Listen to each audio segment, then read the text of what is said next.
یه افسانه واقعی از قلب دشت‌های آفریقا. یه شیر که همه جا اسمش پیچیده بود. هر کی اونو میدید اولین چیزی که توجهش رو جلب میکرد یک زخم عمیق روی صورتش بود. اسمش اسکار فیس بود.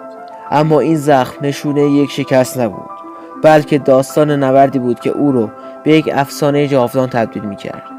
میخوای بدونی اسکار فیس چطور با این زخم زندگی کرد و چرا تا آخر عمرش هیچ وقت شکست نخورد؟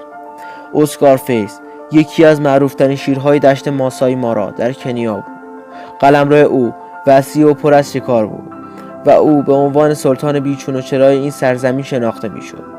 اما چی بود که اسکار فیس رو از بقیه شیرها متمایز میکرد؟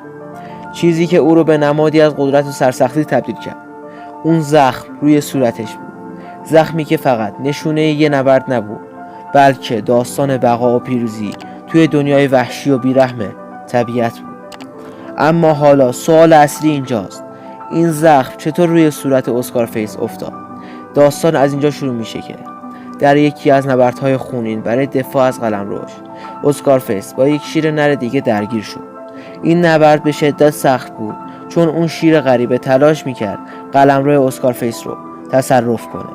در این نبرد پنجه های سنگین اون شیر صورت اسکار فیس رو پاره کرد.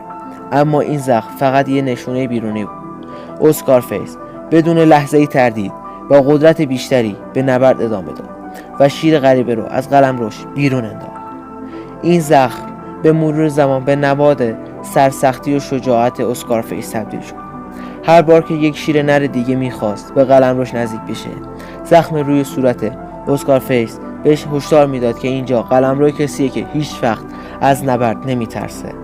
در واقع این زخم اسکار فیس رو از بقیه شیرها متمایز کرد و باعث شد اون تا پایان عمرش به یک شیر شکست ناپذیر واقعی تبدیل بشه.